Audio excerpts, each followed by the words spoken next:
बिस्मिल्लाहिर्रहमानिर्रहीम, अस्सलाम वालेकुम। आप देख रहे हैं सीधी बात बीनर सलीम के साथ। पाकिस्तान की अगर मैं सियासत की बात करूं तो बहुत ही अजीबो-गरीब किस्म के एक फेज से गुजर रही है। फ्रैक्शन कर लेते हैं।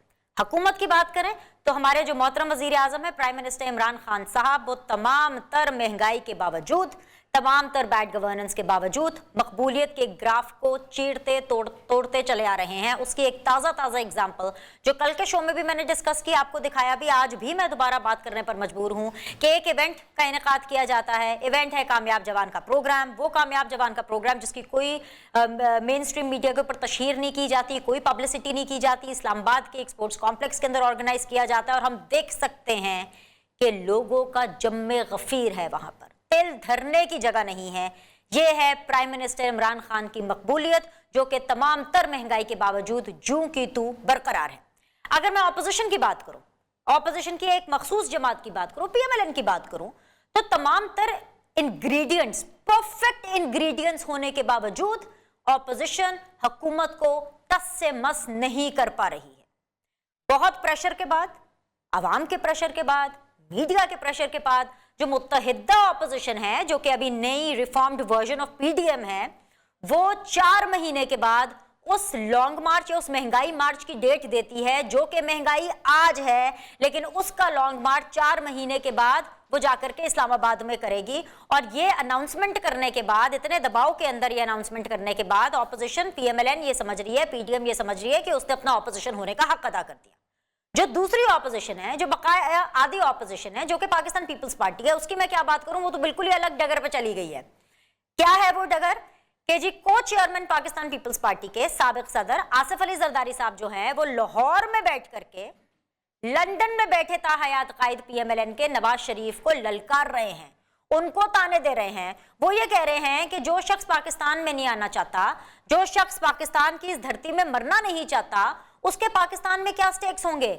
आसिफ अली जरदारी कल लाहौर में बैठ करके लंदन में बैठे नवाज शरीफ को पाकिस्तान मुखालिफ कह रहे थे, उनको ललकार रहे थे, उनके ऊपर फिंगर पॉइंटिंग कर रहे थे, लेकिन उसका जवाब हमने देखा आज 24 घंटे गुजर जाने के बावजूद पीएमएलएन के बेंचेस से नहीं आया। अब क्यों जवाब नहीं आया भाई? वो बात ऑब्वियसली हमजा शहबाज और शहबाज शरीफ साहब से तो रिलेटेड थी नहीं, तो कैसे उसका जवाब आता। मरियम नवाज साहिबा जो हैं वो ऑब्वियसली अपनी जाती फंक्शंस, शादी, बेटे की शादी के अंदर मसरूफ हैं, तो जवाब कहाँ से आता। लेकिन लाहौर में बैठ करके आसिफ अली जरदारी का इस तरह से पीएमएलएन के ताहयात कायद के ऊपर बात करना अपने आप में बहुत कुछ कह जाता है, और इसके ऊपर पीएमएलएन की तरफ से खामोशी भी अपने आप में बहुत कुछ कह जाती है। एनीवेज जी, अब मसला यह है कि वो अशराफिया, वो हमारी हुक्मरान क्लास जो अपने बच्चों की शादियां लंदन में करना अफोर्ड कर सकते हैं, और फिर उस शादी का सिर्फ महज शौक पूरा करने के लिए, अपना चाव, जैसे कहते हैं ना पंजाबी में कि अपना चाव पूरा करने वास्ते, अपने उस शौक को, अपने उस चाव को पूरा करने के लिए वही शादी दोबारा गज वज के धूमधाम से पाकिस्तान में करने को अफोर्ड कर सकते हैं, तो वो अशराफिया, वो हुक्मरान क्लास पाकिस्तान की जो आवाम है उसका महंगाई का मसला क्या समझेंगे। पाकिस्तान की आवाम उन अशराफिया से, उन हुक्मरानों से, उन ऑपोजिशन से अपनी महंगाई की दुहाई का क्या असर लेगी, ये मुझे नहीं पता। ये अपने आप में एक बहुत बड़ा सवाल है। एनीवेज जी, आज के लिए डिस्कशन को ओपन करते हैं जी। मुझे आज ज्वाइन किया हुआ है जी हसन खाबर साहब ने, तर्जुमान है पंजाब हुकूमत के। अस्सलाम वालेकुम, बहुत बहुत शुक्रिया ज्वाइन करने के लिए। बेसिकली तो सीएम उस्मान बुज़दार साहब के तर्जुमान है, बहुत शुक्रिया। इसके अलावा जी हमें कादिर मंदुखिल साहब ज्वाइन कर रहे हैं, रहनुमा पाकिस्तान पीपल्स पार्टी के। पीएमएलएन से हमें शज़ा फातिमा ख्वाजा साहब भी थोड़ी देर में ज्वाइन कर लेंगी। तीनों मेहमानों को मैं खुशामदीद कहती हूँ। बहुत बहुत शुक्रिया तीनों मेहमानों का ज्वाइन करने के लिए। मैं आज ऑब्वियसली हसन खाबर साहब से ही शो का आगाज़ करना चाहूँगी। शज़ा अगर आप मेरे साथ हैं खुशामदीद, कादिर अगर आप मेरे साथ हैं, आप दोनों को खुशामदीद। हसन साहब, यहाँ से आगाज़ कर लेते हैं। आप लोगों को काफ़ी कंसर्न भी हुआ, आपको भी मैं आज सुन रही थी, शेख रशीद साहब को भी मैं सुन रही थी। 23 मार्च को, क्योंकि ऑब्वियसली पाकिस्तान डे है, it's a very historic moment for Pakistan, और उसके ऊपर वैसे तो खैर बहुत अरसे से परेड नहीं होती, लेकिन इस दफ़ा जाहिर सी बात है परेड हो रही है। तो शेख रशीद साहब भी कह रहे थे भाई पहले कर ले, बाद में कर ले, पीडीएम चाहे तो अप्रैल में आ जाए इस्लामाबाद में, तो अभी तो नहीं आ सकते, अभी तो हम उनके लिए बहुत ज़्यादा रुकावटें खड़ी करेंगे, बिकॉज मार्च के अंदर 23 मार्च की परेड को उन्होंने ऑर्गेनाइज करना है। सर, मुझे हसन साहब, मैं आपको आजकल देख भी रही हूँ, आपको फॉलो भी कर रही हूँ, आपको मॉनिटर भी कर रही हूँ, आपकी कारकर्दगी को। मुझे ये नहीं पता इससे पहले आप कहाँ थे, पीटीआई में कब से हैं, लेकिन सर मैं आपको 14 अगस्त 2014 याद दिलाना चाहती हूँ। हसन, ये वो तारीख है जो कि 23 मार्च से कहीं ज्यादा इंपॉर्टेंट है, क्योंकि 14 अगस्त को पाकिस्तान मार्ज़ वजूद में आया था, पाकिस्तानियों को आज़ादी मिली थी, हमारा इंडिपेंडेंस डे है। और 14 अगस्त 2014 को ये वही तारीखी दिन है जिस दिन आपके इमरान खान साहब ने, आपके चेयरमैन पार्टी के ने आजादी मार्च नवाज शरीफ की हुकूमत को गिराने के लिए ना सिर्फ अनाउंस किया बल्कि लाहौर से इसी डेट को चले। तो सर तब आपको नहीं पता था कि ये डेट्स कितनी इंपॉर्टेंट होती हैं सर? देखिए बिल्कुल पता था। बात यह है कि आजकल का बयानिया देखें ना, इसमें तो दो बातें हैं। आपका तो सवाल ये है कि 23 मार्च अगर है तो क्यों 23 मार्च है और 14 अगस्त क्यों नहीं। पहले तो आप ये देखें कि जिन्होंने ये नारा लगाया है, जो ये कह रहे हैं, वो तो ये कह रहे हैं कि हम महंगाई के ख़िलाफ़ कर रहे हैं, लोगों के लिए कर रहे हैं। तो महंगाई के लिए अगर कर रहे हैं तो ये 3 महीने की तारीख देना, पहले तो ये सवाल लोगों को पूछना चाहिए कि जी आपने 3 महीने की तारीख डाल दी है, ये कोई ऐसा काम है? एहतजाज करना है तो आप आज करें। एक तो बात ये समझने वाली है। दूसरी बात ये है कि 23 मार्च को डिपेंड करता है कि वो कहाँ आना चाहते हैं। 4 तक, हाँ 3.5 हो गए, चले 3.5 हो गए, 4 हो गए, जितने भी हो गए, लेकिन तारीख तो डाल दी ना। ये नहीं कि उसका मतलब है कि ना दिसंबर में कुछ होना है, ना जनवरी में कुछ होना है, ना फरवरी में कुछ होना है, ना मार्च के पहले 22 दिन कुछ होना है। 23 मार्च को इंशाल्लाह आवाम के लिए हम एहतजाज करेंगे, उस वक्त देखी जाएगी। तो एक तो मैं समझता हूँ कि ये बहुत ही अजीब बात है और लोगों को पता है कि ये क्यों इतनी दूर की तारीख दी गई है। भागने का रास्ता तलाश करना है। और या शायद पिछले दिसंबर का जलसा भी याद आ गया है कि क्या वहाँ पे हालात थे, तो उन्होंने सोचा कि अच्छे मौसम में जाकर ये करेंगे, बहार के मौसम में फूल देखते जाएंगे और 7 मार्च करेंगे। तो एक तो ये बात है। दूसरी बात ये है कि महंगाई जो है, जाहिर है कि महंगाई है, इससे किसी को इनकार नहीं है। और आपको ये जो डेट्स हैं ये एक ऐसा दिन देती हैं कि आप लोगों को इकट्ठा लेके आए, आप एक सॉलिडेरिटी पे आएँ। तो जाहिर है कि 23 मार्च को अगर आपने करना है आप पहले कर लें, तो इसमें भी कोई हर्ज नहीं।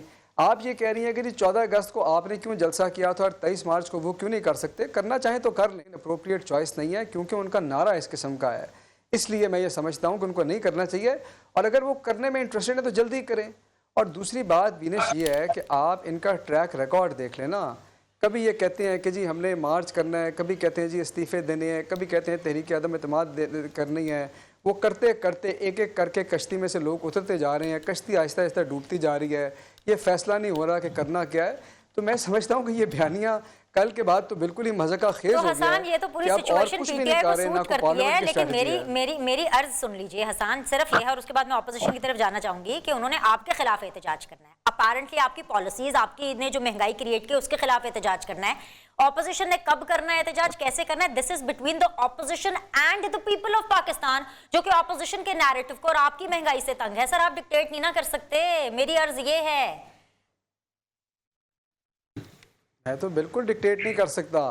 मैं तो कहता हूँ 23 मार्च छोड़ के 14 अगस्त तक का इंतजार कर लें, हमें क्या फ़र्क पड़ता है इस बात से। मैं तो सिर्फ उनके दावे की हकीकत आपको और आपके ज़रिए से आवाम को दिखाना चाह रहा हूँ कि लोगों को अब भी समझ आ जाए। जो उनके फॉलोअर्स को गिने चुने रह गए हैं, लाहौर में जो हुआ वो आपने देख लिया कि इनका वोट बैंक कहाँ से कहाँ आ गया, लेकिन जो गिने चुने लोग अभी भी उनके लिए वोट करें, उनको बताना तो ज़रूरी है ना इनके दावों की हकीकत। एक तरफ आप बात क्या करते हैं, दूसरी तरफ आप क्या करते हैं। और आप ये एक दफ़ा ज़रा देख लें, पीडीएम के अंदर एक आप ये देख लें कि पहले उन्होंने पीपल्स पार्टी वालों ने कहा कि हमने असेंबली से नहीं जाना, आप पहले लंदन से वापस आएँ। और जरदारी साहब ने जो कल बात की है, इररिस्पेक्टिव कि मेरे पॉलिटिकल व्यूज़ क्या हैं, बात उनकी ठीक है कि भाई आपने अपनी इंश्योरेंस पॉलिसी खुद लिया, आप लंदन में बैठे हैं, सियासत आप इधर अवाम की कर रहे हैं, तो ये क्या बात है? चलिए जरा पीएमएलएन से पूछ लेते हैं, ये जो आपको भी दुख हो रहा है ना हसन, ये मैं अभी दूर करने की कोशिश करती हूँ पीएमएलएन से पूछ के। शहजा अस्सलाम वालेकुम।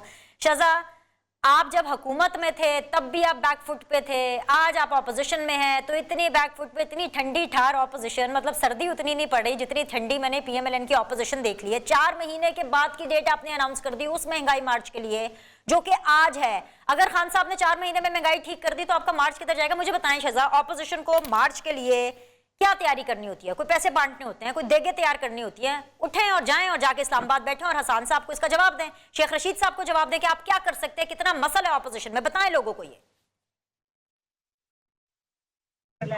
Thank you Vinesh. विनेश देखें, पहले तो मैं इस बात का जवाब दे दूं कि, और ये इसी से सारा रिलेटेड है कि ये लेट है और इसकी हकीकत हसन साहब ने अपनी तरफ से खोलने की कोशिश की। देखिए, ऐसा नहीं है कि ऑपोजिशन और पीडीएम जो है वो 4 महीने कुछ नहीं कर रही।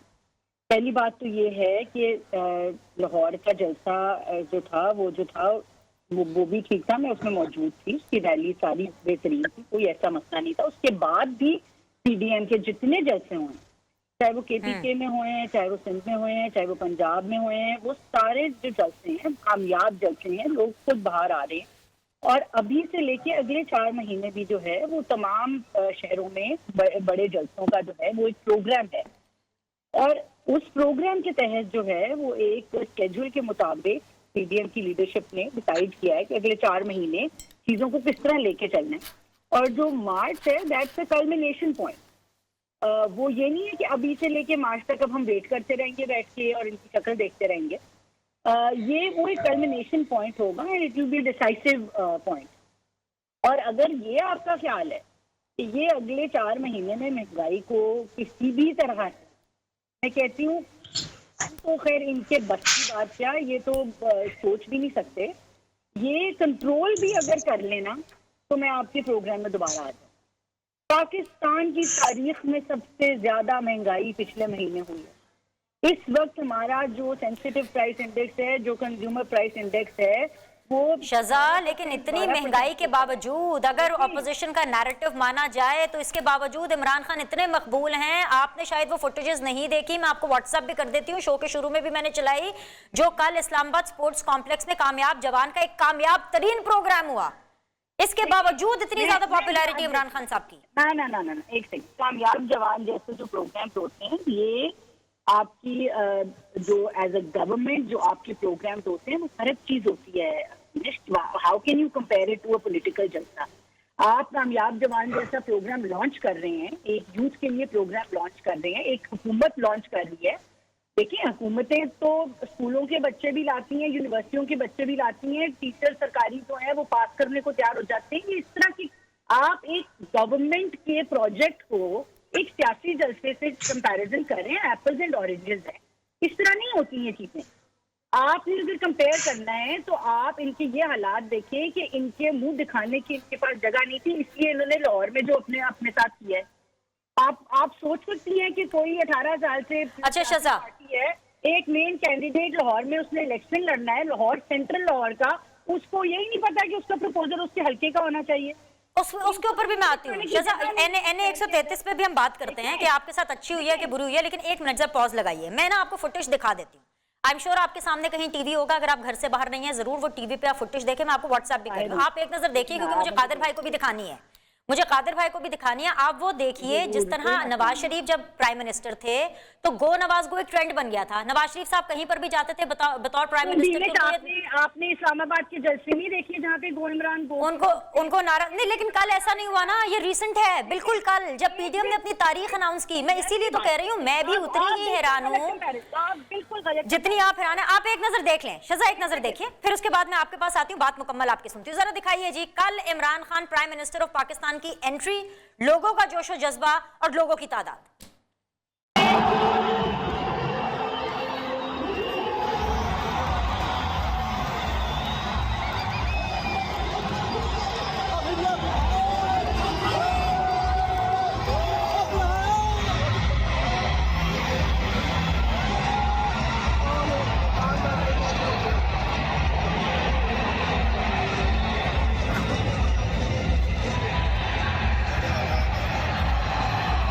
ये आप देख रहे हैं जैसे ही इमरान खान की अनाउंसमेंट होती है कि इमरान खान आ रहे हैं, ऐसी गरज। शजा अब जरा इसको क्लोजर करें, कादिर भाई आपने भी देख लिया ना, इसके ऊपर मुझे आपका भी कमेंट चाहिए। ये होता है पॉपुलर तरीन लीडर, ये आप भूल जाएंगे पॉपुलैरिटी अपने अपने ताहयात कायद और चेयरमैन की। जी शजा मुकम्मल करें जरा जल्दी। शजा sorry, I'm sorry, I think you're making a wrong comparison. एक गवर्नमेंट के प्रोजेक्ट के लॉन्च के ऊपर उसके सपोर्टर्स अगर जितने भी आते हैं, पूरे पाकिस्तान के आप बच्चों को इकट्ठा करते हैं, आप मतलब आप उसको सियासी जलसे से कंपेयर भी कैसे कर सकते हैं? इतने इमरान खान मकबूल होते तो आए ना पब्लिक में, इस तरह टेक्निकल ग्राउंड पे इलेक्शनों से क्यों भाग रहे हैं? आप जो इनके सियासी जलसे हैं उनको कंपेयर क्यों नहीं करती? How can you compare a government program और जहाँ पे वो एक हुकूमत के पैसे से एक प्रोजेक्ट लॉन्च कर रहे हैं नौजवानों के लिए, और वो भी वही जो हुकूमत का कंटिन्यू हो रहा है। उसको आप एक सियासी ठीक है, आ गया पॉइंट। कादिर मंदुखेल साहब, पीएमएलएन तो नहीं मान रही है शजा के, पीएमएलएन के, ठीक है शजा, मैं अगले राउंड में आपके पास आऊंगी। शजा के आपने पॉइंट सुने, पीएमएलएन बिल्कुल नहीं मान रही है इमरान खान की पॉपुलैरिटी को। कादिर मंदुखेल साहब, आपने तो देखा, अवाम है, आप एक मैच्योर जमात से ताल्लुक रखते हैं, आप तो माने कि इमरान खान पॉपुलर लीडर है, यही वो अवाम है जिसने वोट देने होते हैं, यही तो पैमाना होता है ना किसी भी लीडर की पॉपुलैरिटी जांचने का।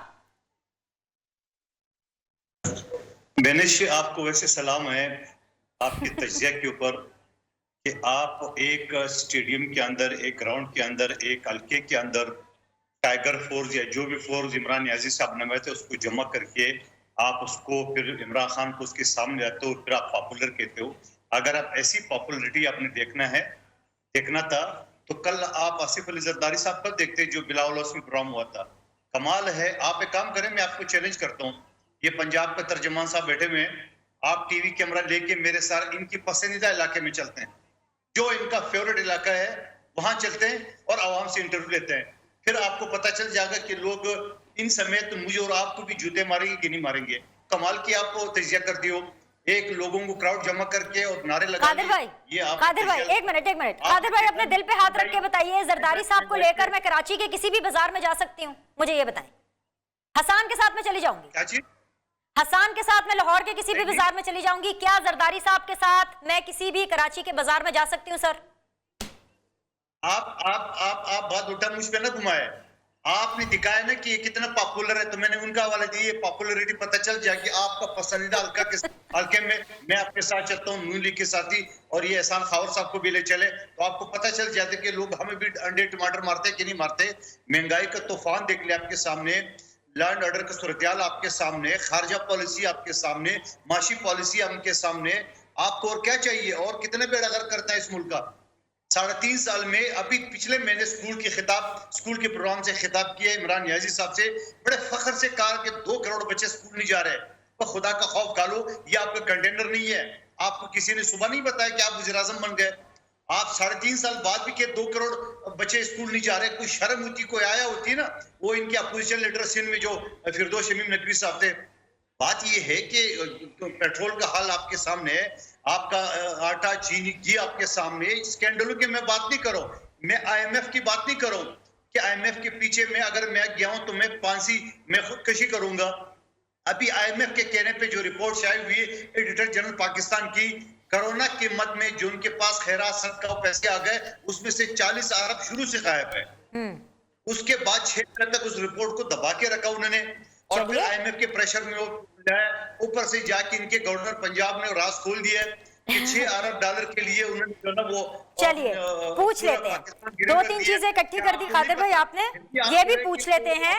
और ये जो कादिर भाई, ये जो परफॉर्मेंस आज आप मुझे टीवी शो के अंदर दोबारा याद करा रहे हैं ना इमरान खान साहब की, ये परफॉर्मेंस मुझे आसिफ अली जरदारी साहब ने कल अपने इशाइये के अंदर याद नहीं कराई।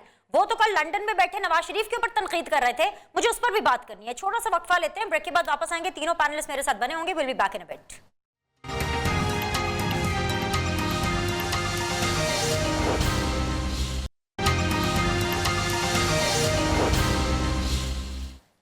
वेलकम बैक जी, एक दफा फिर से आप लोग को खुशामदीद कहते हैं। आप देख रहे हैं सीधी बात बीनर सलीम के साथ, विद हसान खावर, शजा फातिमा खाजा, कादिर मंदुखेल साहब। जी हसान खावर साहब, आपने चार्जशीट तो सुन ही ली है। ये कहा जा रहा है यहाँ पर ऑपोजिशन की तरफ से कि भाई एक हुकूमत के इस प्रोग्राम का कोई कंपैरिजन ही नहीं है किसी पॉलिटिकल जलसे के साथ।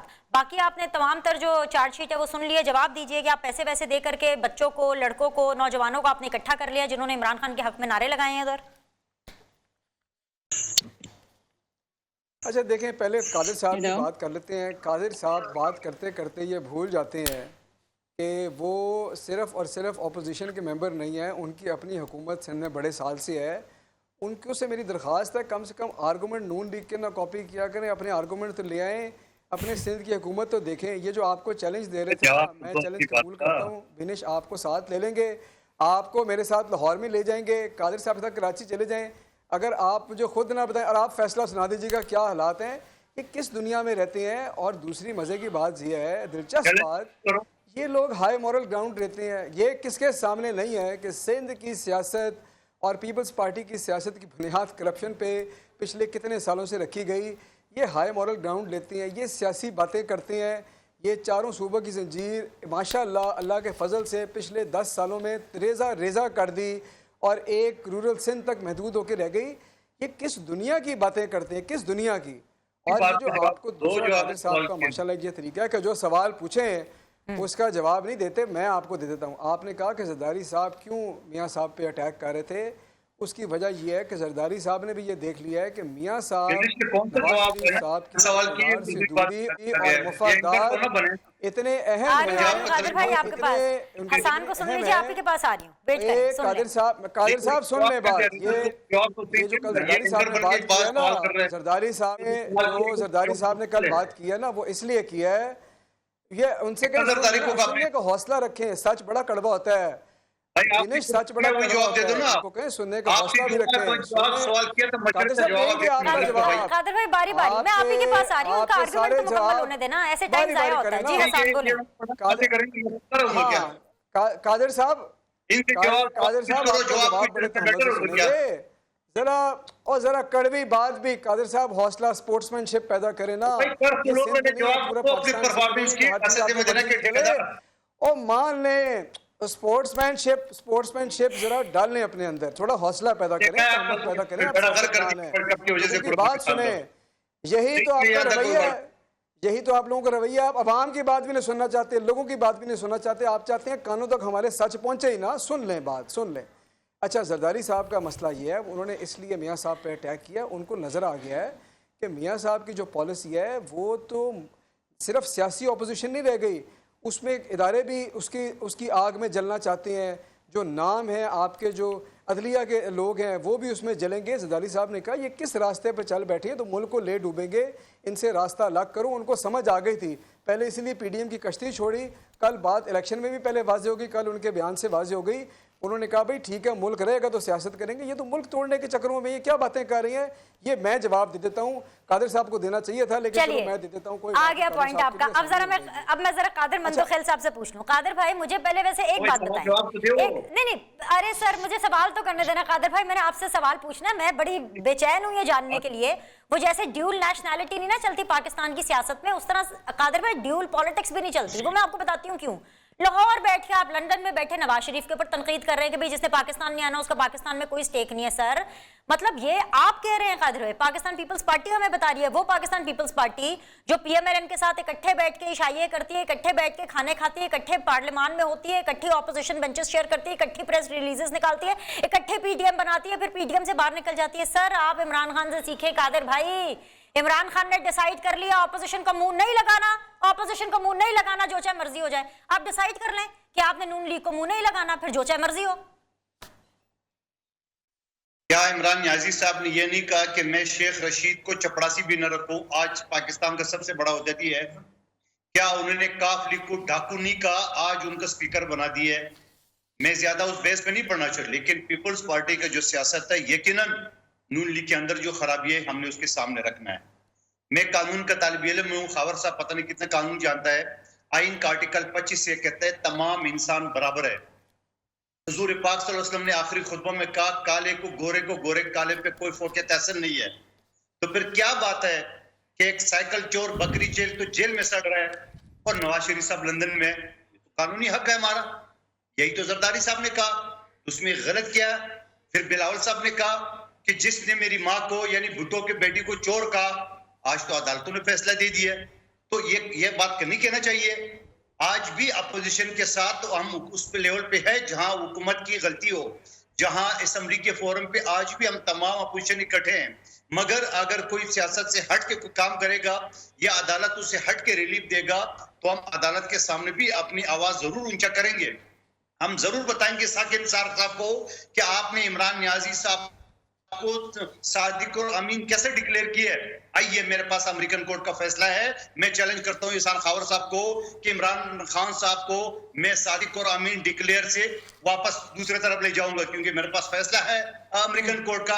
बात यह है हमें जो चीज गलत नजर आएगी हम उसको गलत कहेंगे, चाहे वो इमरान खान की हुकूमत हो, चाहे नून लीग की हो, चाहे पीडीएम हो, चाहे कोई हो। सवाल ये पीपल्स पार्टी, सुन आखिरी बात, पीपल्स पार्टी की कारकर्दगी का अब ये है, यही इहसान खावर साहब जो ये कहते थे कि यहाँ ये पंजाब में तो 2-2.5 हज़ार वोट ले गए, तो आप मुझे बताओ फिर मेरे इलेक्शन में जहां मैं बैठा हूँ एमएनए चलिए सेक्रेटरीट में कादिर भाई शजा के पास जाने दे, शजा नाराज हो गई है मेरे से, मैंने शजा को नाराज नहीं करना।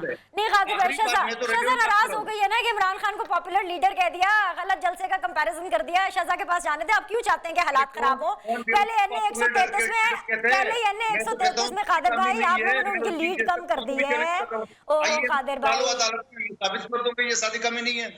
अच्छा चले ना, अभी सुन ले शजा की। शजा आप नाराज हो गई है कि भाई गलत जलसे का कंपैरिजन कर दिया। मुझे बताएं कितनी तनकीद कर दी आसिफ अली जरदारी ने नवाज शरीफ पर, कोई बयान नहीं आया।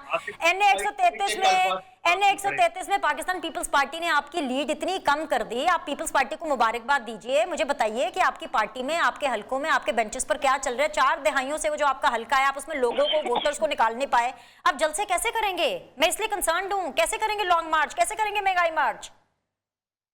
देखिए, पहली बात तो ये है कि जहाँ तक एनए 133 की बात है और जहाँ तक जरदारी साहब के बयानात की बात है, देखिए जरदारी साहब ने नामुनासिब बातें की, उनको नहीं करनी चाहिए। और इस वक्त जो इस कौम को इमरान खान और उसकी हुकूमत से खतरा है, इस हद तक कि ये जो इकोनॉमिक सिचुएशन है ये हमारी नेशनल सिक्योरिटी सिचुएशन में कन्वर्ट हो रही है, हमारे डिफेंस बजट्स में कन्वर्ट हो रही है। हमारे लोगों के घरों में गैस बंद है, चूल्हे बंद हैं, बच्चे स्कूलों से बाहर निकल आए हैं, खाने को पैसे नहीं हैं। तो इस वक्त एक मुत्तहिदा अपोजिशन जो है उसको सामने आने की ज़रूरत है। और मेरे ख्याल से कि ये वक्त के तकाजे के मुताबिक नामुनासिब बातें थी और नहीं करनी चाहिए थी। मैं इसमें बहुत ज़्यादा गहराई में नहीं जाऊँगी, ना मुझे जाने की ज़रूरत है। जहाँ तक एनए 133 के इलेक्शन की बात है, देखिए एनए 133 का जो इलेक्शन है, पहली बात तो ये है कि टोटल वोट्स कास्टेड में जो परसेंटेज है वो पीएमएलएन की बढ़ी है। दूसरी बात ये है कि लीड भी नहीं बढ़ी है, लीड पहले से ज़्यादा है, यह गलत बयान है। आप अगर ये कहना चाह रही हैं कि एब्सोल्यूट नंबर्स में जो है वो वोट कम हुए हैं, तो वो तो आप as a percentage of turnout देखते हैं। टर्नआउट क्यों कम है? देखिए इस वक्त पीटीआई ने जिस तरह अपने आप को बड़े तरीके से, बड़े टैक्टफुली टेक्निकल ग्राउंड्स पे बाहर निकाला अपनी फेस सेविंग के लिए, उसके बाद जो है एक जो मोमेंटम बनता है, जो गवर्नमेंट के खिलाफ एक मोमेंटम बनता है, जो महंगाई के खिलाफ एक मोमेंटम बनता है, एक वोट होता है। हम इस वक्त सिटिंग गवर्नमेंट नहीं है, ना पंजाब में है ना हम फेडरल में, और इस एक इलेक्शन से उस गवर्नमेंट का टर्नओवर भी नहीं होना था। तो एक जो मोमेंटम बनता है, जो सिटिंग गवर्नमेंट के खिलाफ मोमेंटम बनता है, वो ऑब्वियसली उस हल्के के इलेक्शन में मिसिंग था। जहां तक पीपल्स पार्टी को मुबारक देने की बात है, मुझे कोई मसला नहीं है उनको मुबारक देने में। अगर उनको लगता है कि टीएलपी को मिला के और ताहिरुल कादरी को मिला के और इवन पीटीआई की कुछ हद तक सपोर्ट लेके, कुछ पैसे की सपोर्ट लेके, अगर उनको लगता है कि इतने बड़े हल्के में 35,000 वोट लेना तमाम पार्टीज को मिला के बहुत बड़ी बात है। जरदारी साहब यहाँ पे बैठे रहे महीना, राजा परवेज अशरफ साहब एक्स वज़ीर आज़म हैं, वो इस कैंपेन के इंचार्ज थे। अगर इतनी मेहनत, तगदो, इतने लोगों को, इतनी पार्टियों को इतना पैसा लगाने के बाद भी वो सेटिस्फाइड है 35,000 वोटों पे इतने लाहौर के एक हल्के में, तो हमें उनको मुबारक देने में कोई मसला नहीं है। लेकिन अगर आपको ये लग रहा है कि जो है वो आप लाहौर के अंदर से नून लीग का वोट, मियां नवाज शरीफ का वोट, मियां शहबाज शरीफ का वोट निकालेंगे या उसकी सीट निकालेंगे, तो ये आप मेरे ख्याल से कि आप की गलत फहमी होगी और आगे इलेक्शन में जाते हुए भी आपको ये गलत फहमी नहीं रखनी चाहिए। आपने इससे पहले बात की थी मार्केट में जाने की, आप मेरे साथ ये चैलेंज लें। कादिर साहब लेते हैं, नहीं लेते उनकी मर्जी है, आप मेरे साथ लें, ले चलते हैं शहबाज शरीफ को। इस वक्त किसी मैं कहती हूँ हसान खाबर साहब जगह का नाम बताएं, डीएचए जैसी जगह जहां पे कैंटोनमेंट्स जो आपके ब्रीडिंग ग्राउंड थे वहां पे आप वाइप आउट हो गए। ये आपकी सियासी मकबूलियत, चलिए जी, ओपन चैलेंज आ गया है। शहबाज शरीफ साहब जाने को तैयार हैं, शहजाद मेरे साथ जाने को तैयार हैं, पीटीआई में बात मुकम्मल करने दे, बड़ी जरूरी, बड़ी मैंने हसान खाबर साहब से, मुझे हसान खाबर साहब से एक दो और बातें करनी है। ये बहुत हसास बात है, I'm sure इस पे हम बात भी करेंगे आज के प्रोग्राम में, लेकिन मुझे बताएं कि इनकी मकबूलियत अगर इन चीजों पे बेस्ड है कि ये टीएलपी को जो है उनके साथ सीक्रेट मुआहदे करेंगे, उनकी जो हमारे शहीद हुए हैं यहीं से शुरू उनको जो है वो लेजिटिमाइज। आ गया आपका पॉइंट। एक ब्रेक के बाद डिस्कशन को वाइंड अप करेंगे। Will be back in a bit.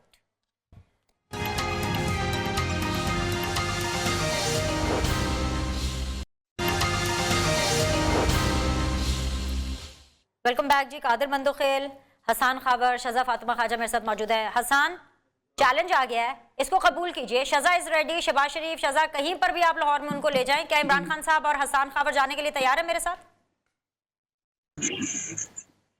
तो जाने को तैयार है, लाहौर हमारा शहर है, क्यों नहीं जाएंगे, जहाँ कहेंगे चलेंगे।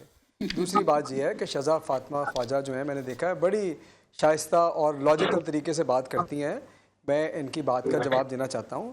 देखें, बात यह है कि जब आप कल बात करते हैं तो ये इन्होंने कहा कि पीपल्स पार्टी के वोट इसलिए ज़्यादा हो गए और इनके इसलिए कम हो गए। जरदारी साहब आकर एक हफ़्ता लाहौर बैठे, तो यही तो इनकी पार्टी के वर्करों का सवाल है कि आपके लीडर क्यों नहीं आके बैठते।